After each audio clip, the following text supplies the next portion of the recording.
Semua orang akan kuserahkan kepada menjadi miliknya. Supaya menyerahkan diri kepadamu. Dengarkanlah hai putri Fatimah. Bantaran daripada kata sambutan. Yang kami hormati Bapak Uskup Agung, Keuskupan Agung Medan, Presiden Cornelius Sipayu, dan semua rekan imam yang hadir di sini pun yang tidak hadir di sini.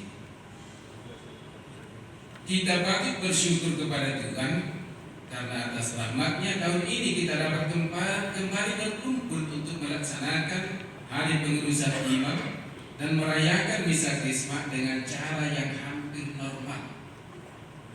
Kami sebut dengan cara yang hampir normal karena masih tetap berlaku prokes COVID-19 3M, menggunakan masker, menjaga jarak, ya jarak diam kita jaga,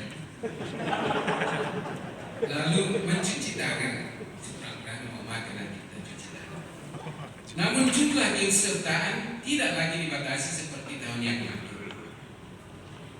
Perantaran hari pengurusan imam tahun yang lalu, kami telah memberikan sedikit penjelasan tentang sejarah dan makna kegiatan-kegiatan kita selama 2 hari ini. Sudah bertanya di sana kemari dengan para penatua kita dan membaca di sana sini. Namun mengingat bahwa saat itu kehadiran dibatasi dan mengingat pentingnya ungkapan bahasa Latin repetitio est mater studiorum, maka poin-poin utama dan dari penjelasan tahun yang lalu akan kami ulangi di beberapa tempat. Hari pengurusan imam. Mulai sore hari ini sampai besok malam kita akan melaksanakan 2 kegiatan atau pertemuan suci. 2 kegiatan itu walaupun disebut hari pengurusan dan misa Krisma, sebenarnya yang satu menjadi puncak dari yang lain. Hari pengurusan imam adalah kegiatan khas Keuskupan Agung Medan. Awalnya di keuskupan ini juga yang dirayakan hanyalah misa Krisma, sebagaimana ditetapkan oleh Gereja Universal, dan itu saja dirayakan di beberapa gereja lokal, hanya misa Krisma. Tetapi sejak tahun 1992 hari pengurusan imam mulai diadakan setelah melalui diskusi dan perdebatan hangat di Dewan Imam KAM, yang sekarang namanya DEKAM. Boleh dikatakan bahwa hari pengurusan imam adalah pewujudan atau tanggapan KAM atas nasihat Injil dan anjuran Konsili Vatikan kedua serta anjuran dari Paus Yohanes Paulus yang kedua. Apa kata kitab suci? Ketika Yesus ditolak di Nazaret, daerah asalnya, dia mengutip ungkapan Tuhan, "Hai tabib, sembuhkanlah dirimu sendiri." Lukas 4 ayat 23. Yang dipersoalkan di sini adalah kredibilitas seseorang. Seorang dokter harus lebih dahulu menyembuhkan dirinya supaya kemampuannya bisa dipercaya oleh orang lain. Hal ini sejalan dengan ajaran Konsili Vatikan kedua yang mengingatkan para imam bahwa kekudusan mereka besar sekali, artinya untuk dengan subur menjalankan pelayanan mereka dalam pembaharuan gereja di dalam, ke dalam dan keluar. Untuk itu Konsili dengan sungguh-sungguh mengajak semua imam hendaknya mereka dengan memanfaatkan upaya-upaya yang cocok seperti telah dianjurkan oleh gereja, selalu berusaha menuju kekudusan yang semakin luhur, sehingga dari hari ke hari mereka menjadi sarana yang makin sesuai dalam pengabdian kepada segenap umat Allah.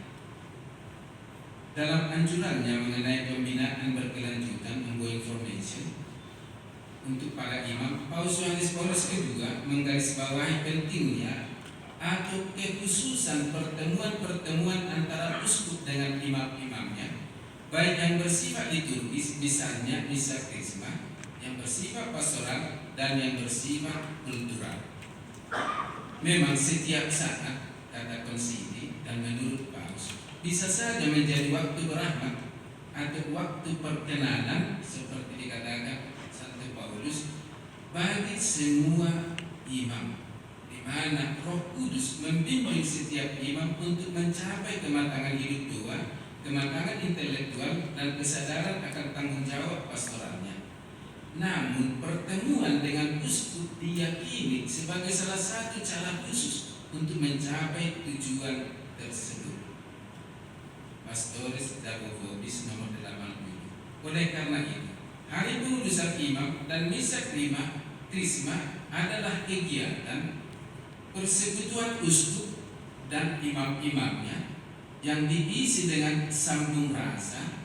Di sini saya meminjam ungkapan Armoko, ya, sambung rasa antara Bapak Uskup dengan para imamnya, diisi dengan rekoleksi bersama, refleksi pribadi, sakramen saling menerimakan, sakramen rekonsiliasi, dan berpuncak pada misa krisma. Itulah hari pengudusan imam dan berpuncak pada misa krisma. Misa krisma memiliki arti dan makna jauh lebih kaya dari nama itu sendiri. Sesuai dengan namanya, maka perayaan itu mau mengungkapkan apa yang terjadi pada perayaan Ekaristi saat itu, yakni pemberkatan atau pengudusan minyak krisma. Tetapi melebihi nama sendiri, dalam misa krisma terutama diungkapkan kesatuan gereja lokal, sebuah keuskupan yang terdiri dari uskup, imam, diakon, tarekat hidup bakti, dan awam. Semua berkumpul untuk memecahkan sabda dan roti di sekeliling altar yang sama dalam perayaan yang sama yang dipimpin oleh uskup yang satu. Dalam misa krisma diberkati juga minyak katekumen dan minyak orang sakit. Di samping itu, dalam misa krisma diungkapkan juga kesatuan antara para imam dan uskup dalam imamat dan pelayanan Kristus. Kesatuan ini dinyatakan dengan pembaruan janji imamat. Supaya makna kesatuan ini tidak kabur, maka hanya boleh satu perayaan misa krisma di satu keuskupan. Ada pemahaman yang tidak tepat tentang misa krisma, dianggap sebagai misa imam. Untuk meluruskan pandangan ini, maka dianjurkan untuk mendorong kehadiran sebanyak mungkin umat dalam perayaan ini.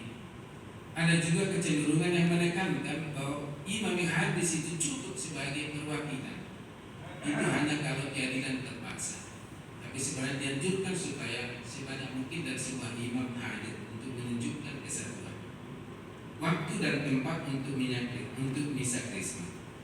Minyak krisma dalam kategori yang diberkati itu akan digunakan pada perayaan-perayaan sakramental, sakramen inisiasi pada malam Paskah.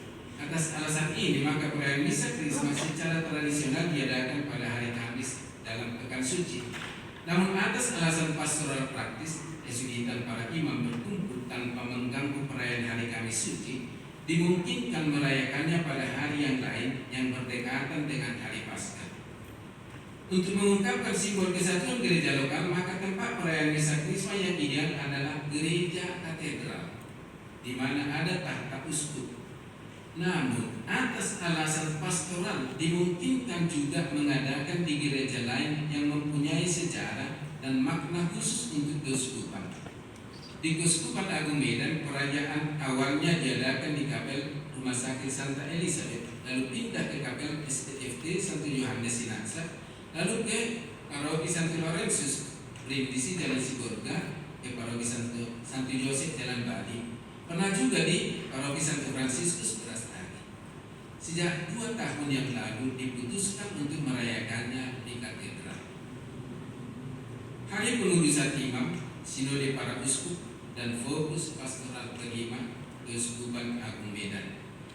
Gereja kita sedang menjalani tahap awal dari sinode para uskup, yakni tahap mendengar atau konsultatif.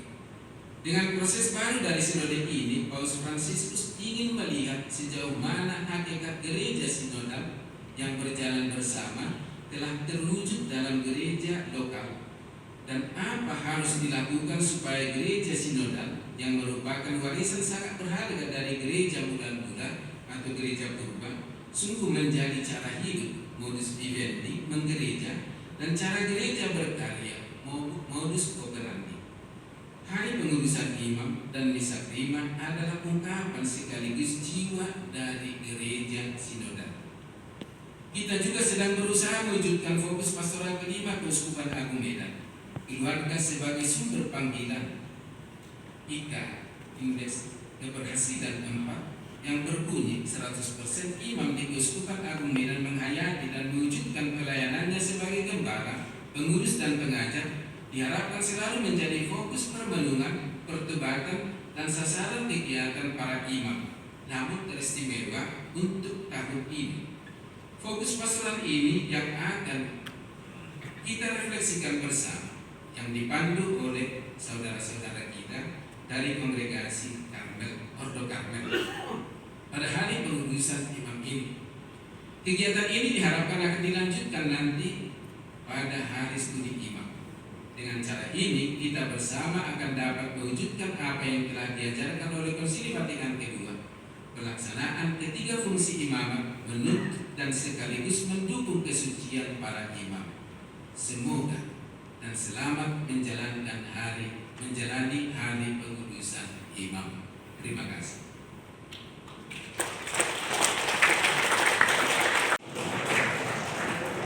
Nama saya Heribertus Heru Purwanto, biasa dipanggil Heri.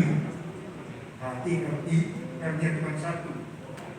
Sederhana sekali, saya dari Ordo Karmel dan sejak sebulan yang lalu atau hampir 2 bulan yang lalu bertugas di rumah retret Maria Bunda Karmel Tanjung Pinggir, Pematang Siang. Sore kepada rekan imam, kini kita tiba pada acara mendengarkan informasi hal-hal penting selama 1 tahun yang langsung dipandu oleh Bapak Uskup. Maka kepada Bapak Uskup kami beri waktu.